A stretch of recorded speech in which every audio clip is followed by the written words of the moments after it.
Today's speaker is somebody who needs no introduction, so he's going to get one anyway, which is the profoundly perfect in every way, Paul Kirschner, who has been an extraordinary influence on me and on many, many people internationally. He's been a huge supporter and advocate of research ed and a huge ally to teachers and researchers and academics internationally throughout the globe. It's an honour to have somebody who has made such a seminal influence on education and continues to do so, both in person and in print. One thing I did want to say before I hand over to Paul is that when I started Research Ed with Elaine about 7 years ago, we were looking to try to create a more research and evidence-informed community of educationalists, teachers, professionals working with children and so on. And one of the things we were hoping for would be that a book such as Paul's would come out, which is called How Learning Happens, which he co-wrote with Dr. Carl Hendrick, I believe we're supposed to call him now. And it is genuinely one of the best books I've ever read for any educational professional. I recommend anybody involved in education read How Learning Happens. It contains 28 key seminal texts which have been unpacked and explained for their influence and impact in the classroom and how it can be used for educators worldwide. So please do look at that. I'm not being paid a cut of it. It's just a brilliant book to read. And with no further ado, I'll hand you over now to Paul Kirschner. Thank you very much. Okay. Thank you very much, Tom. I'll go over and start immediately in sharing what I'm presenting. The most important thing is that I'm going to try, which is not easy for me, to keep my presentation to 15 to 20 minutes so that there'll be more than enough time for a Q&A at the end. Tom and Helen will be moderating that. So if you have any questions, put them in the chat box and they'll relay them to me at the end. I'm now going to try to share my screen. Is that working, everybody? Yes? As you can see, I'm not talking about distance education here. I'm talking about emergency remote teaching. Because of this corona pandemic, we're all going through a period that none of us has ever really experienced before. And that relates to both teaching and learning. Kids can't attend school and learn from home. Teachers can't attend school and have to teach at a distance. And this could last weeks or even months. Fortunately, online education offers a solution, but the instructional techniques involved aren't completely the same as what we do in the classroom during face-to-face education.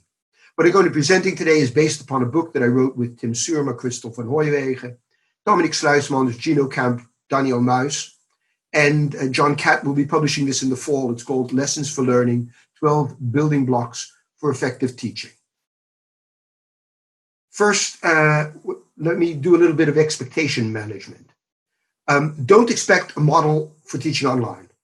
And don't expect a completely coherent set of steps a la Baruch Rosenshine. And most importantly, don't expect rocket science here, because I'm not a rocket scientist and I can't give you any rocket science. Also, you have to realize you're not creating true distance education, but as Chuck Hodges, Barbara Locke, and their colleagues call it, you're busy with emergency remote teaching. This is what an operating room theater looks like. And that's, for me, distance teaching. Everything is set up well. The whole pedagogy behind it is well thought out beforehand. What we're doing is this.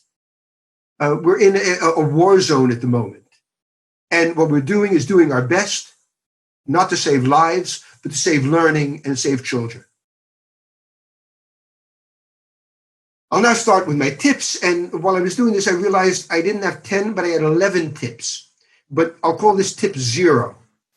And tip 0 is important to you to impress upon students who are trying to learn remotely, but have all of this distraction around them, which they can cause them to not learn properly. You have to realize if someone doesn't hear something, they can't process it. And if they can't process it, they also can't learn from it. So the most important thing that you can think of at the moment is to try to impress upon them to get rid of all of these distractions. They're away, they're outside of your sight. You're not in the classroom. So try as well as you can to make sure that these weapons of mass distraction aren't available to your students or aren't being used. Okay, one by one. The first thing that's important is stick to the essentials. Beware of offering too much new subject matter and possibly concentrate more on maintaining previous learned subject matter. This advice is really powerful and good to follow because learning materials that you don't repeat are often forgotten. Think of this Corona crisis, COVID, emergency remote teaching time period as something like the summer dip that you experience. If you look at this, you see through the years that certain of the, if you look, this is the 0 level here, that as you get older and older, up to a certain point, the amount that you forget during the summer increases. So try to maintain, in any event, what they've learned, and don't try to do all of the things that you normally do when you're doing it face-to-face in this distance emergency situation. That leads me to my second one, is to spread learning practice. Spread your teaching and spread their practice. If you're presenting new subject matter, don't do it in one long session, but use shorter sessions and return to it one or more times later on. This is called the spacing effect. There's a lot of research on it, which shows that it's much better, much more effective to spread it over time than to present it at once.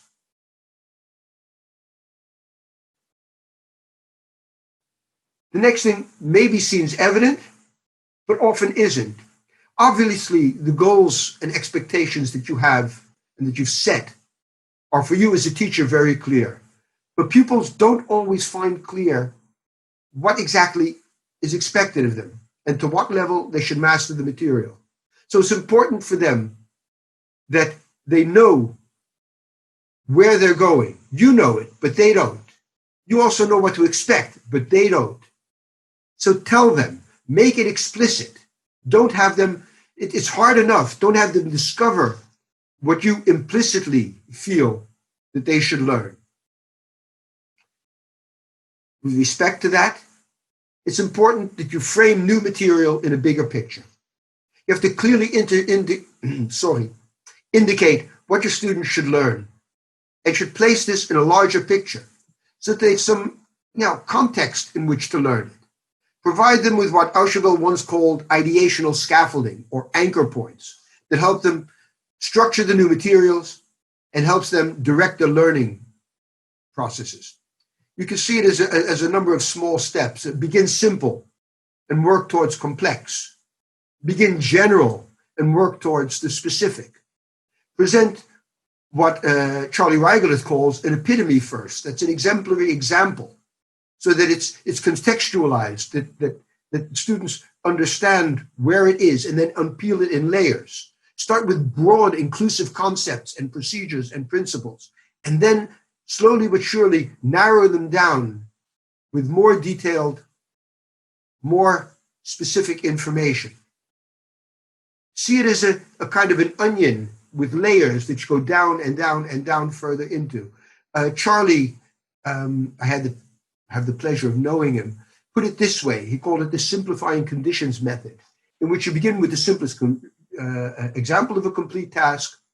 You make more and more complex versions of that complete task until you reach the most complex. And you constantly add complexity, add specificity as the learner goes.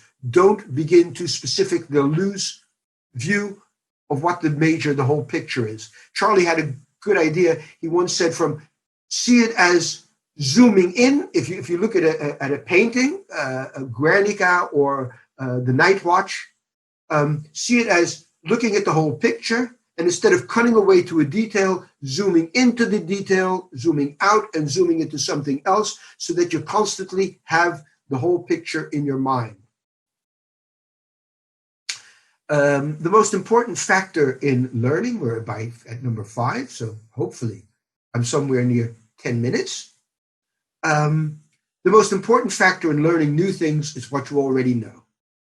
So you have to make sure that your students know what specific knowledge is expected of them and where they can find it if it's no longer in their heads. Where can you go to understand certain concepts that you might have forgotten, formulas that you may have forgotten, or if previously acquired skills no longer work? Here are a number of things that you can think of. You have to guarantee beforehand that the prior knowledge is there. That might be by giving the day before a very small question or two questions of what do you remember about A or B or C that we'll be discussing tomorrow, and have them send it to you so that you can see if the prior knowledge is already there. In that way, you're prepping the expected prior knowledge. And give them anchors and scaffolds for the new stuff. Think of, for example, analogies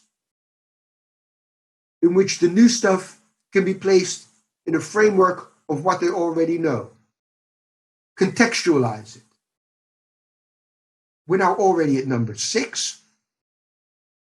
Give examples before the exercises.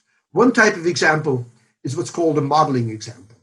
Here you see on the screen a teacher sitting, and presenting something, but what she's probably doing is carrying out the task herself. You could also make a YouTube video of it. And during the solution process, she's not only telling them what they should be doing, but also what you're doing, how you're doing it, why you're doing those things. That's called a modeling example.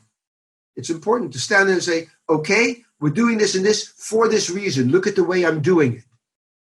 Now, another example, which is widely used, is what's called the worked or worked out example. These are problems or exercises where the solution is completely worked out, step by step. You see it here for just solving a simple mathematics problem of adding 2 numbers that are in the hundreds. And what you would normally do after that is leave out one of the steps. For example, leave out step 4 by a second problem.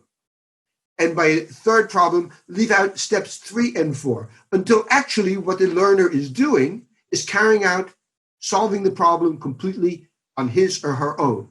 And you have other things like process worksheets and goal-free examples, goal-free tasks, which you can give them. These are only 2, but these are ways of giving them examples before they start doing. Don't give them the exercise and have them fail or muddle through or through trial and error, try to get it right and waste their time on it. The time isn't there.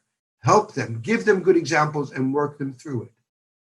While you're doing that, give them the support and guidance that they need. Not everyone understands the content immediately. It's important to realize this so that you have alternate routes and examples ready just in case.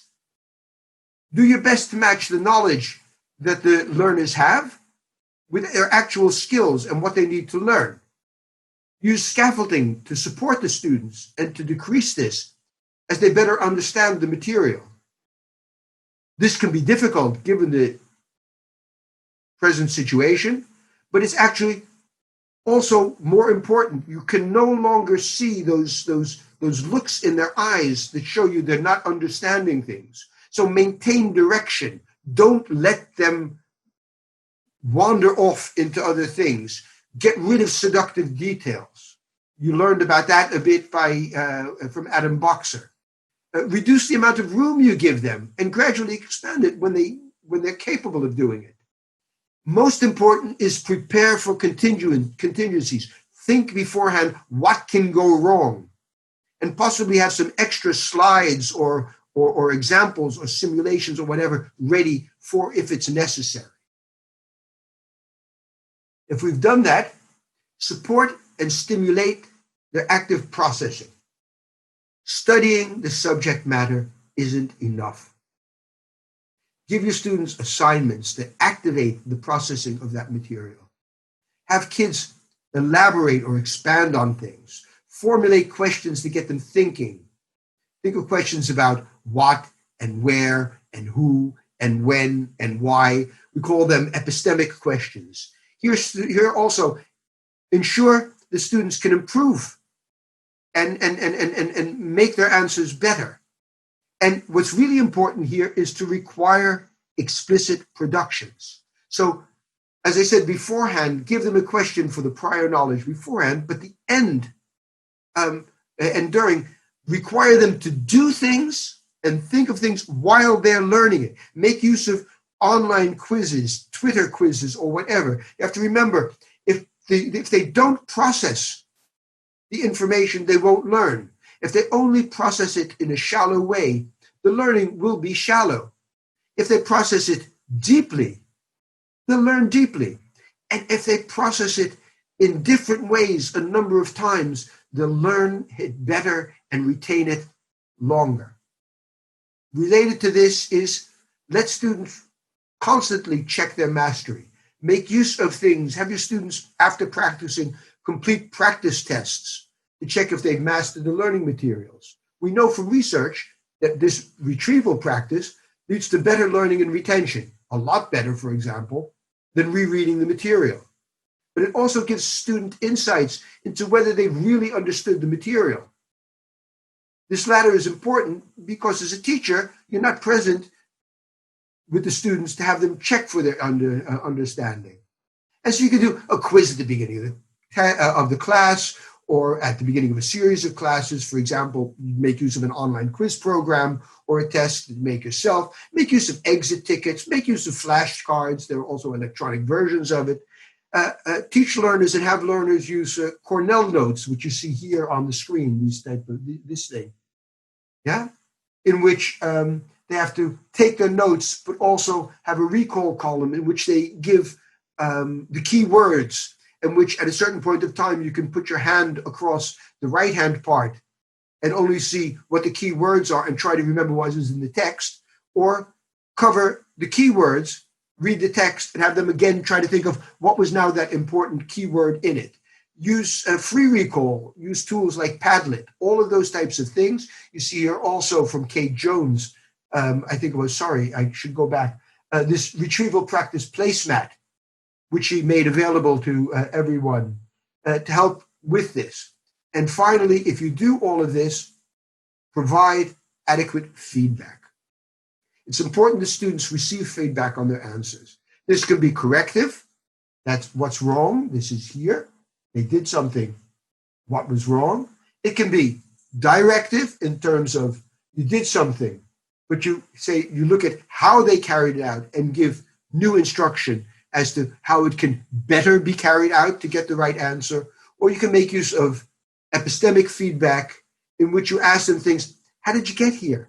Would the answer have been different if you had done that and that? Had you thought of doing it this way? To wrap it up, these are, in a nutshell, 6 things. Keep it short. I was going to write keep it simple, stupid, or keep it short, stupid. I won't say you're stupid. Keep it short. Try not to do everything you normally do in your online class as you would normally do it in a regular face-to-face. Prepare well, know what you're going to say, and don't change it too much during the class. Provide kids with structure, list what the students should do, and see if they've done it. Prepare students, if you're going to talk about something, prepare them beforehand and stimulate their prior knowledge. Give short assignments before and after and require them to be submitted. In that way, you can see what they don't know beforehand, and you can see what they've learned from what you've said. And maybe the most important thing is make use of available online resources. There are a lot of great teachers at all different levels who've put things onto the web. Don't try to do it better. Try to be a good teacher and make use of possibly what other people have done. That, in a nutshell, is what I wanted to present. As Tom talked about, I hope this helps. If you want to know more about what constitutes good teaching and for effective, efficient, and what I call enjoyable learning, you might want to read this book that I wrote with Carl Hendrick, Dr. Carl Hendrick, How Learning Happens, Seminal Works in Educational Psychology and What They Mean in Practice. And it's available from Routledge. or via Amazon in the US, UK, or wherever. And finally, if you want to be in touch with me about any of the things I said, you can also get in touch with me via Twitter or by emailing me. I'm fairly obsessive compulsive and tend to reply very, very quickly. And now, if I do it properly, I'm now going to stop the share and you'll be able to see my bald head again. Is that the case? Hello? Yes. Can you see me? Captain Picard, your head is back. Thank you very, very much. You're welcome. It's good. And it's good to see you back in Star Trek, I might add. Paul, and there's your Earl Grey hot. Yeah, definitely. Paul, it's been an absolute pleasure listening to you as ever. You promised us 20 minutes and you wanted to start for 20 minutes. I'm afraid to say you were exactly 20 minutes there. So you remain scandalously punctual, if nothing else. Obsessive compulsive is the other word. For me, it's CDO because the letters aren't in the proper order. We have a polyglot audience, don't worry. Because you wanted to spend a lot more time on questions, it was quite important to me that the questions came through, and we were, first 5 minutes there was nothing. And we thought, oh well, this is going to be a very long pause, but we've now been inundated with questions, so I'll start passing them on to you if I can. There was actually one question which kind of came out to me. Out of all of these principles, is there one principle which you think is uppermost, or should be prioritized by people? Ooh, that's kind of like, which one of your children do you like the most? I think the most important for me would be to keep your lesson short. You can do all of the other things, but if you're trying to keep your students at what age engaged for 45 minutes, 50 minutes while looking at a screen, while you're trying to prevent them from Instagramming, WhatsApping, emailing, whatever in the background, your chances of them concentrating on you and keeping their concentration on you and what you're saying and what you're doing is much greater if you give it to them in shorter bursts than if you give it to them in one large burst. And I don't know how the school days are arranged and if you could do it that way, but I would say it's better to give 15 minutes, 10 to 15 minutes in the morning and 10 to 15 minutes in the afternoon than 35 or 40 minutes once a day. You'll keep them more alert. You'll have them more on target and more focused. It also gives you a chance in between to do things like spaced practice. If you've done it in the morning and you do it then at the end of the day, you can make use of retrieval practice at the end of the day for what they had in the morning, which spaces the practice, makes use of retrieval practice and all of the other things. So I know it's a long question, but I think it's self-defeating if you try to do a normal class session in online. And that's why I also try to limit this to 15 to 20 minutes instead of giving the usual keynote of 45 to 50 minutes. I think that's very apposite and probably very important for many teachers. I mean, I guess principally many people who will be watching and listening to this today will be educators. What I think is fascinating is the way in which parents and traditionally non-educators are obviously being forced into a homeschooling environment themselves. And what we see in the UK particularly, I don't know how this is reflected abroad, is there's been quite an outcry among some people for parents demanding more Zoom lessons from teachers, more synchronous teaching, I suppose. But you wouldn't necessarily advocate a full teaching day in that kind of way. No. What I'd actually do is advocate shorter things. But as a teacher, what you can do is send the parents tips on how they themselves can work with their kids. Parents don't know things like make flashcards or Quizlets or retrieval practice. They think, okay, you read it and you reread it, which doesn't work, or make use of highlighters and things like that. So they don't have all of the knowledge that a teacher has. So what you can do as a teacher is what you might do normally in your 45-minute session. You say, okay, kids, do this, do that, or the other thing. Send it to the parents, and so that the parents are there and have the tools that they need, because they're not teachers. They're not pedagogues. They're not content area specialists. Help them by devoting some of the time that you would normally devote in the classroom or to preparing a good lesson to preparing parents to work with their students. Give the parents a quiz at home that they can give to their children to see whether or not they've learned it. Give them something that they should read aloud to their children with 4 or 5 questions that they can answer, that they can ask their kids, and what the answers could or should be. Those things that they normally do themselves, help the parents to do it. And don't just like you don't want to throw your children, your students, into the deep end of the pool without any life preservers. Give the parents the life preservers that they need. It's not like, okay, they're parents so they can do it. They can't. You've learned. You've gone to school. You've been taught how to be a teacher. These parents haven't even been taught how to be a parent. And if you are a parent and you know that you don't make the same mistakes with your second kid as the first one, I always say you should rent a kid beforehand so you can ruin it and do it well the first time. You make different mistakes, yeah. You don't know how to be a parent, let alone you don't know how to be a teacher. Yeah. So help the parents. Don't succumb to fill a full day with Zoom lessons for that kid. Yeah, that's very opposite. Thank you. Question here from Sarah. She says, with regards to tip 5, how can you build on existing knowledge if learning is fragmented in students' environment? For example, they may not be able to follow every session, etc. I mean, that's... Well, you might not be able to do every session, but you can also give them materials beforehand. Yeah. For example, if the prior knowledge should be, if you want to, let's say, do that thing with adding up 2 3-digit numbers. Yeah. What you can do is you can go back from, how did we do it with one? Hello. Sorry. You can do it with how do we do it with 1 digit? How do we carry the tens? What do we do in this situation? And do that beforehand.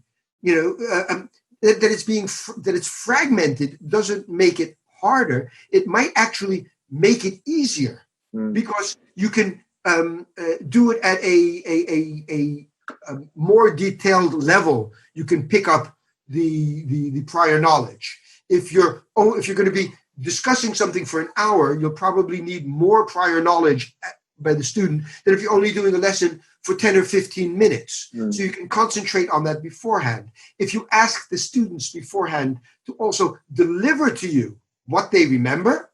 Now, if they don't remember anything, then you know that. But if they go online to find that, kind of like, look how much I remember and how good I am, you've stimulated them to retrieve the prior knowledge or look it up or find it somewhere else. So you're doing it, and you only have a small amount that you're dealing with in that session, so you can be very specific as to what prior knowledge is necessary for this lesson that I'm giving to you. So I don't think fragmentation, if you're given lemons, make lemonade, yeah, or every cloud is a silver lining, or so as the Dutch prophet and philosopher says, elk nadeel heeft zijn voordeel. Every disadvantage has its advantage. Johan Cruyff. Yeah. Make use of that.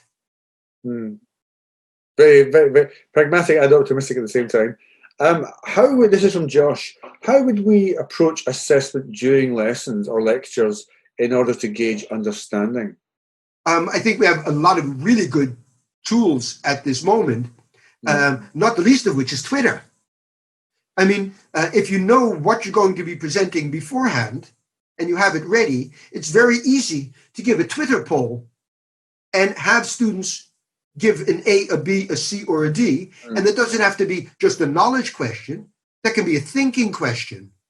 Yeah, that can be an application question in which they have to think about it. Give them a minute or two to work and think about it, and say within, you have 2 minutes to do it. Then give your answer here and choose what you think is the best alternative. And you can then see it in real time, because you won't be able to see 30 faces and discern the quizzed looks on children's faces if you have 30 faces in a Zoom. But you can very easily, what people like to do, for example, at universities and things, is make use of different programs in which you can make use of your cell phone in order to give a quiz online or do polling and things like that. Now you have this possibility of doing that. And as a teacher, you can see how much is understood and how much isn't. And if there's 1 or 2 children that give the wrong answer, okay, afterwards I'll say, well, if you got this wrong, please contact me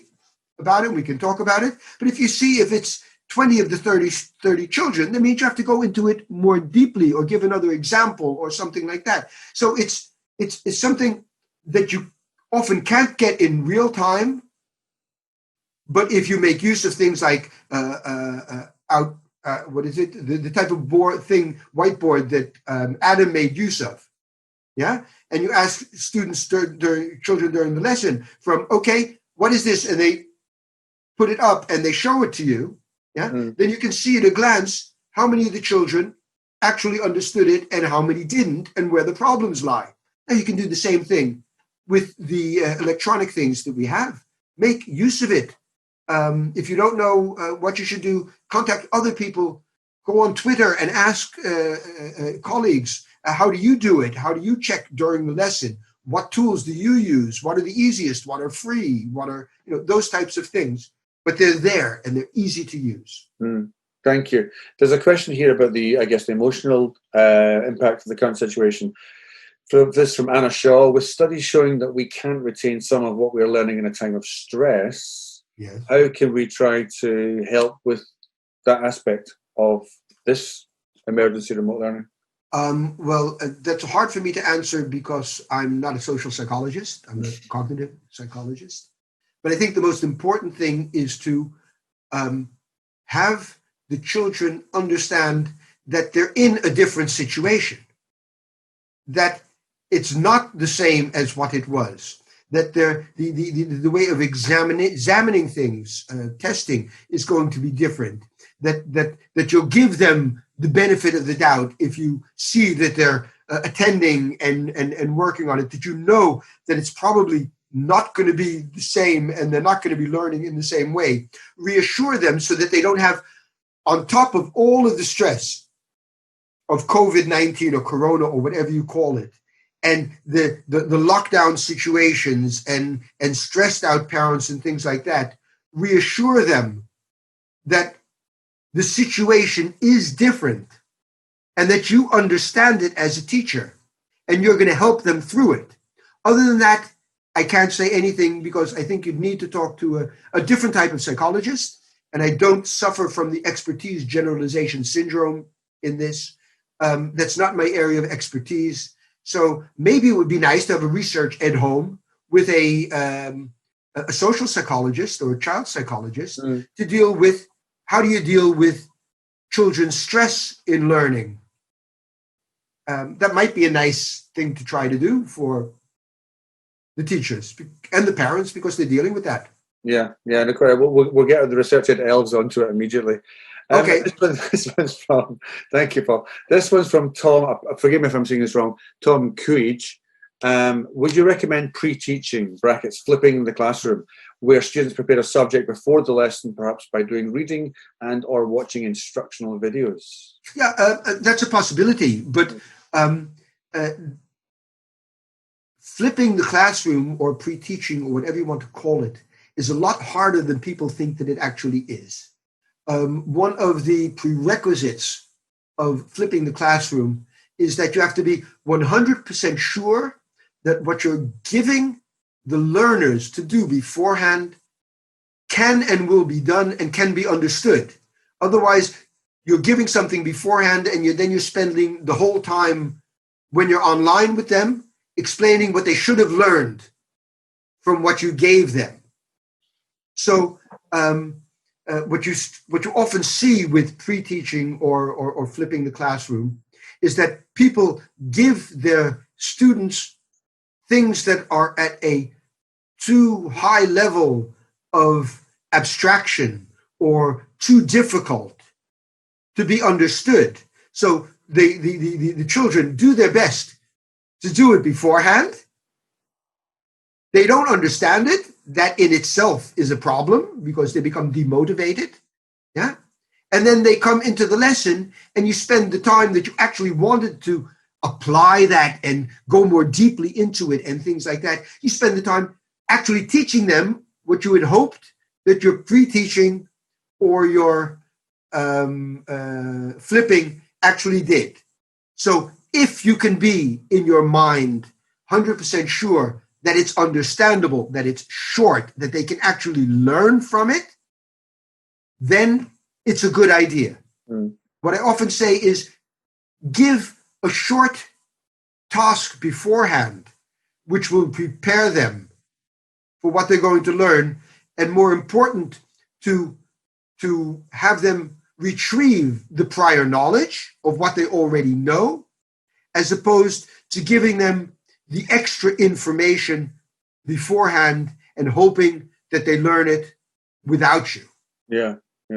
That doesn't preclude doing that, but it's flipping is a lot harder than people think.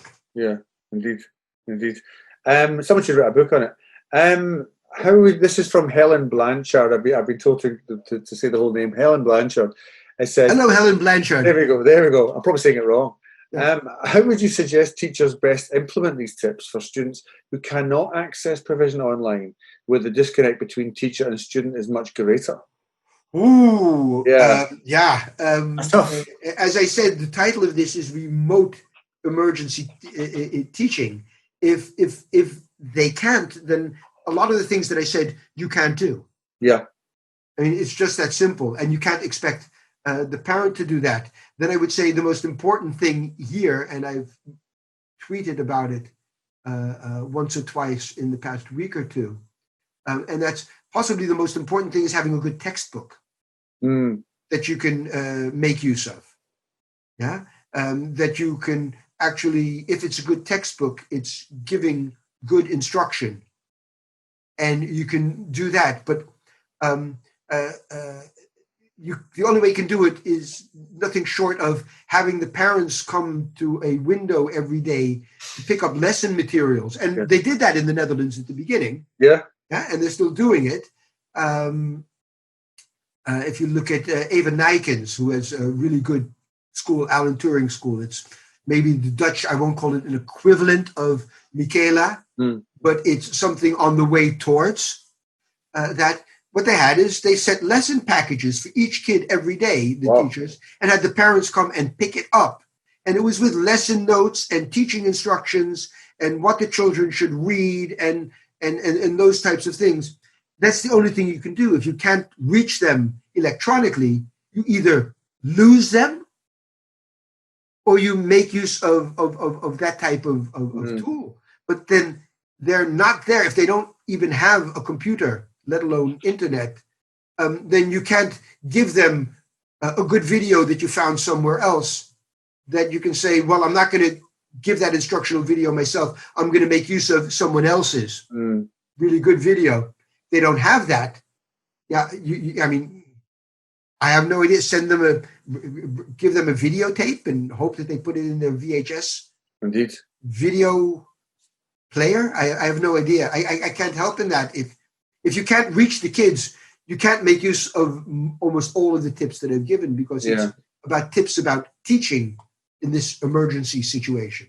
It's interesting. Thank you, Paul. It's interesting you give the example of the I forget the name. Sorry, the school that gave. It's an Alan Turing School. It's Eva Nijkens. She's a really great teacher here and set up that school. That must be highly labor intensive, though. That must have been an extraordinary effort. I mean, teachers couldn't sustain that, I suspect, at scale. But my God, I think the teachers at Michaela could do that because they don't sleep.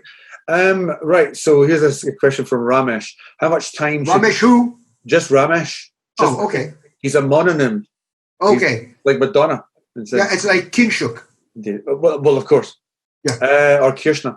How much time should we expect students to spend working on one subject at home if, say, they have 2 or 2.5 hours a week at school? Any thoughts on that? No, as I said, keep it short. Yeah.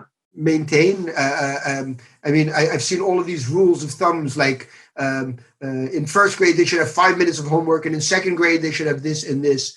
I can't give an amount. I'd say keep it short and keep it simple and concentrate primarily on maintaining.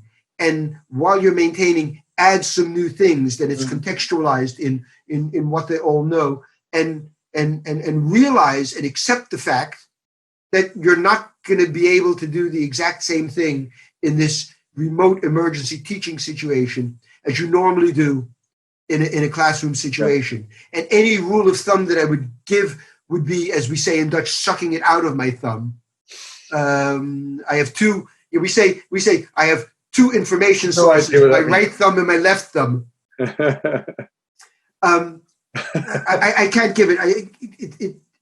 Keep it short. Keep them on focus. Naturally, as they get older, you can devote more time to it.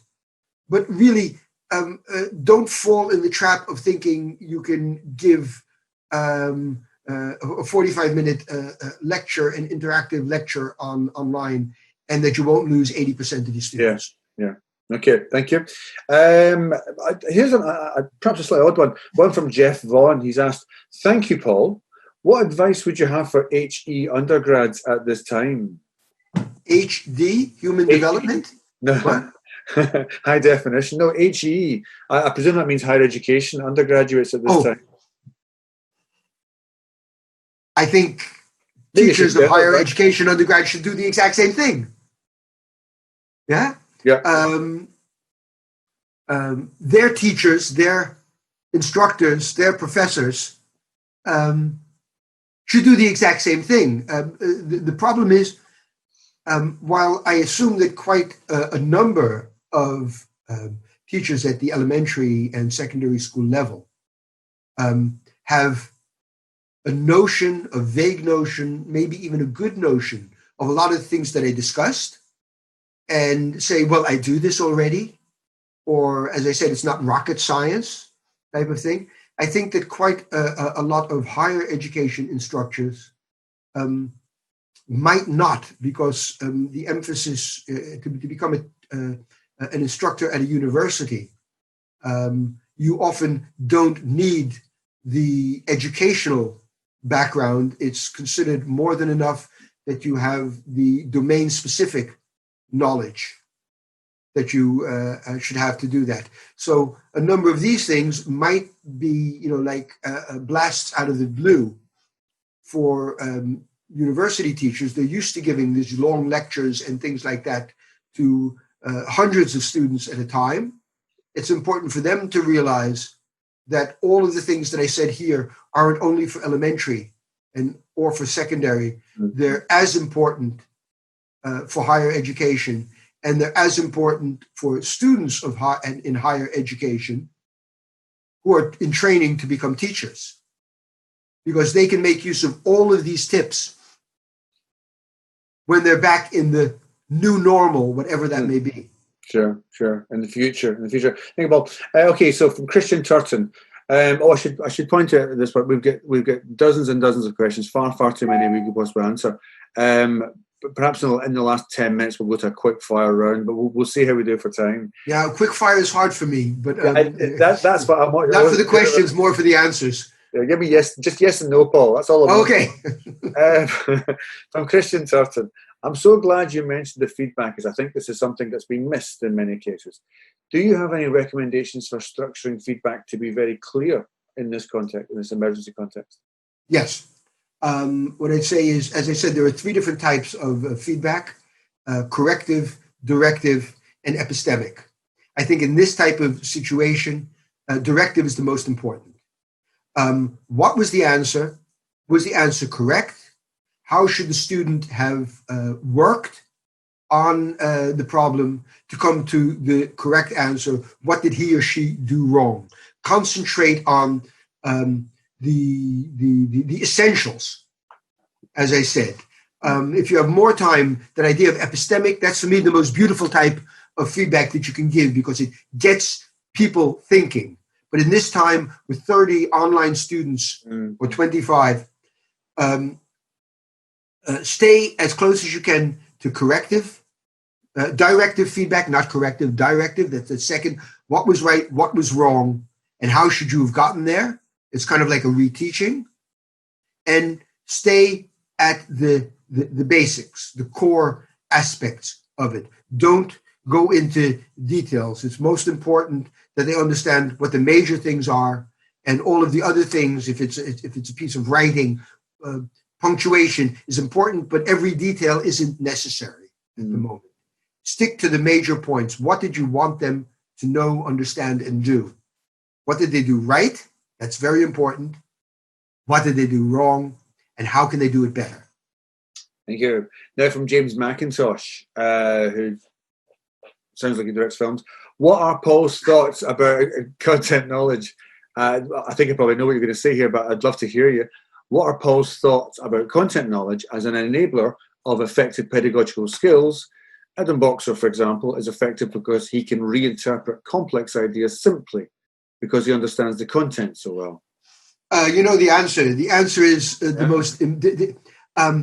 John Hattie did, and not in Hattie's, in terms of his meta-analysis book, but presented a really nice paper in 2003 in which he outlined the difference between an experienced teacher and an expert teacher.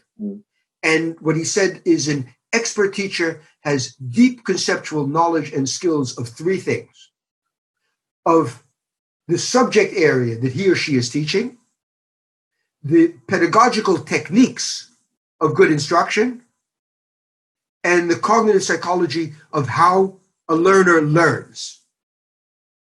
And those three things are incredibly important. And if you say, what's the most important? The most important is the content knowledge.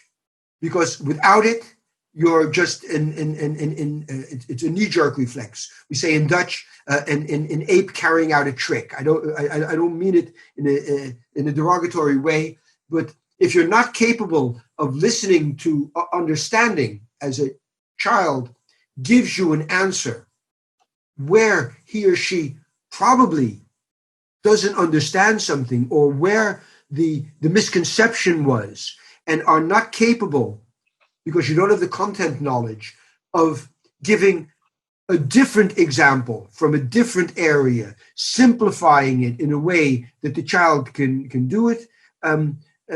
Only someone who really knows his or her stuff is capable of presenting it to his or her grandmother or toddler. That's the mark of a true expert. And so if you don't have the content knowledge, you can't be a really good teacher or doctor or lawyer or whatever. It's a combination of the three. 2 and 3 is equal, but number 1 is a teacher has to know his or her shit. It's just that simple.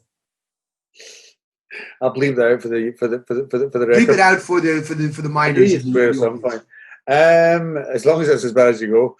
Yeah. So here's one from Mark van Uyen, potentially. I'm not sure. It says students are offline. Beg your pardon. Students are online all the time. Should they help teachers to make lessons? No.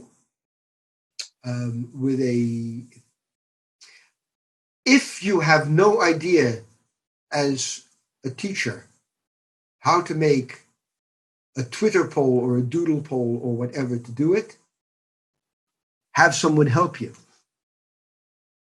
But setting up a lesson is based upon knowledge of the domain itself.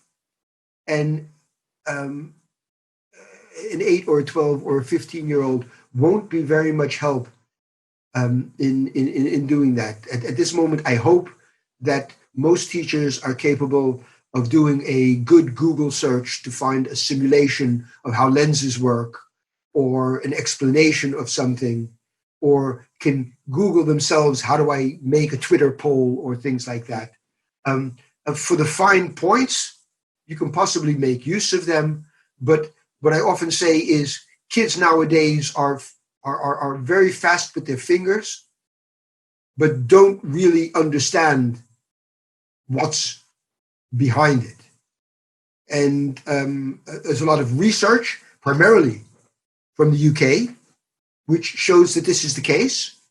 They're good at cutting and pasting, but not creating knowledge in an online environment. Yeah, they're good at doing something quickly, but understanding what's happening behind it to do it properly. That's not their strongest point. So yeah, make use of the sources in your environment. And if it's your son or daughter who can help you because you have no idea how a Twitter poll works, ask them. Yeah, that's that simple. Thank you. This one's from Maida Ali, who says, do you believe social media can be used to intrinsically motivate students who are not motivated to learn? I have had students who don't respond via our LMS or other online resources, but they were happy to submit their work via Instagram or Twitter. Any thoughts on that? Use of different media as a motivational tool? Of course. Now, motivational doesn't interest me at all. Yeah. What I often say is, and I give lectures on this, motivation doesn't lead to learning, doesn't lead to success. Success leads to motivation. Yeah. If your students are more adept at doing something in Instagram and are capable of carrying out the assignment and showing you that they understand it with Instagram, why would I ever think of not allowing them to deliver it in that way? If the medium allows them to do that. I mean, if I want them to write one or two paragraphs to see whether or not they can write in a coherent way, then I want them to do something in Word and deliver it via an email to me or send me an email. If it's something else, why not? Make use of that which is good for delivering to you what they've done, or delivering to them what you need to deliver them. But the medium, presenting something dull with Instagram, will not make it motivational. Presenting something in an incredibly interesting way as a talking head can be very motivational. We know since 1983, Dick Clark, it's not the medium, it's the method. Don't let yourself be fooled by thinking that if I do it in this way, it will motivate my students, because Instagram or TikTok or whatever it is motivational. Dull content, a dull teacher is just as dull in Instagram as he or she is in front of the classroom. Okay, I'll cancel my TikTok presentation then. Okay. This one's from Derek Robertson. Can you tell us more about what reducing seductive content would look like in practice? I think I am a sucker for seductive detail. I'll draw a veil over that. Yeah. What do you want me to say about it? Don't make use of it. Any illustration, anything you do that you present leads to cognitive load. If that load that you're giving them does not facilitate, stimulate the learning process, it's extraneous, it's seductive. It will take them away from what they should be actually doing, should be looking at, should be thinking about. So anything, if you're trying to teach someone about volcanoes and who magma flows up, showing pictures of Pompeii and skeletons or clouds of smoke or whatever. That's wow, that's incredible. But that doesn't help them to learn the basics of how magma comes from the core of the earth and flows up and sometimes leads to this or that. So if you're going to make use of an illustration, it has to facilitate learning. And what was the name of the person? Oh, I've lost it. Derek Robertson. Derek. What he said himself, he's a sucker for it. That's the problem. We're all suckers. We're all magpies that are stimulated by shiny objects and are then led astray and let our mind wander because of that. In a face-to-face situation, in an online situation, in textbooks. I used to work for a publisher. They said, well, we'll put in this nice one because it's a nice illustration and kids will find it interesting. If it's interesting, but it doesn't help you learn, all it does is help you not learn. Mm. Anything that's not directly necessary to help learning. It doesn't say, don't only present words, choose things that help you to learn. Don't make text that are Christmas trees with all types of colors and fonts and sizes and things like that. Don't present illustrations that have nothing to do with what's actually has to be learned. I wish, Paul, I'd heard that for the first 10 years of my teaching career, when I devoted about 50% of my planning time to creating beautiful PowerPoints. Exactly. And well-decorated classrooms. Yeah. Anyway, but the question is, did they learn from those beautiful PowerPoints, or were they actually not listening to you, but looking at that picture that you had there that had nothing actually to do with what you were saying? I think I know the answer to that, sadly. You know, when there, especially younger children laughing and pointing at your diagrams. Anyway, there was an interesting question here. So I skimmed down it. When students return, this is from Helen, but a different Helen, I think. I'm not sure. When we return to school, we will have a big gap in knowledge between the students who have engaged in online learning and those who haven't. Do you have any suggestions of how we can bridge this gap when we eventually return to the school? We've got 2 minutes left on the clock, so let's see what we can do in that. I think the most important thing at the beginning, when they return to school, is to determine where they are at that moment, and then to take the necessary steps to reduce that gap.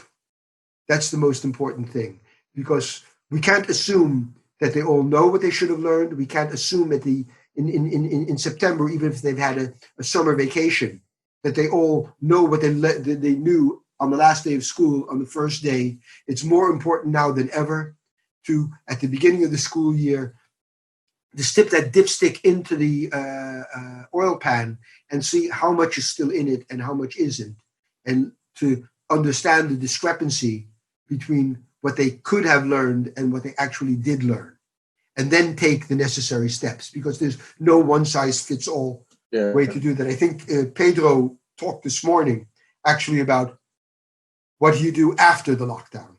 Mm-hmm. Perhaps we should have had these presentations on next time. Paul, I've had several requests here. Would you be able to put your last slide up for people to get in touch with you? Is that possible? Yes, I can. That means it's more than welcome to go back. But now I have to go to that thing called share screen. Share screen, that's the one. And then going to this one. Is that what you wanted? Yeah, that's the one. That's the one. Yeah. Listen, Paul, that has been, I think we're coming up to our hour now. We're probably going to get chucked out by the cyber bouncers. That has been a profound pleasure. There have been dozens more questions we couldn't answer. I couldn't ask you. But what's been lovely to see is that, in amongst all the questions, there's been lots of comments from people saying how much they've enjoyed it and how much they enjoyed your answers that you gave. Paul, it's been a delight to have you once again. I hope to see you again in happier times, face-to-face or otherwise. I hope the rest of your day goes well. Hope the rest of your week goes well too. No doubt we'll have lots of people asking further questions. Your video will, I believe, be available online in a couple of hours for people to view. People have been asking if they can possibly access your slides. We'll have a yes, no problem. I'll send it to you and Helena. It's been a pleasure for me. I love you, Guy. That's just that simple. And I go through walls and fire for you. Yeah, you're an incredible person. It's great that you're doing this. It's beyond words, so I won't even try to find words for it. I will send you and Helena a PDF of my presentation, and people can make use of it. It's absolutely no problem. If people want to get in touch with me afterwards, please do. I won't try to answer on Twitter, but DM me, and I'll try to get back in touch with you about it. And just stay strong, stay safe, everybody. And thank you and Helena for doing all of the things that you're doing with this research at home. Thank you to you, Paul, and thanks also to Helena as well. We'll say goodbye for now, and we'll see you all tomorrow at 11 o'clock. Thank you very much, guys. Okay. Bye-bye.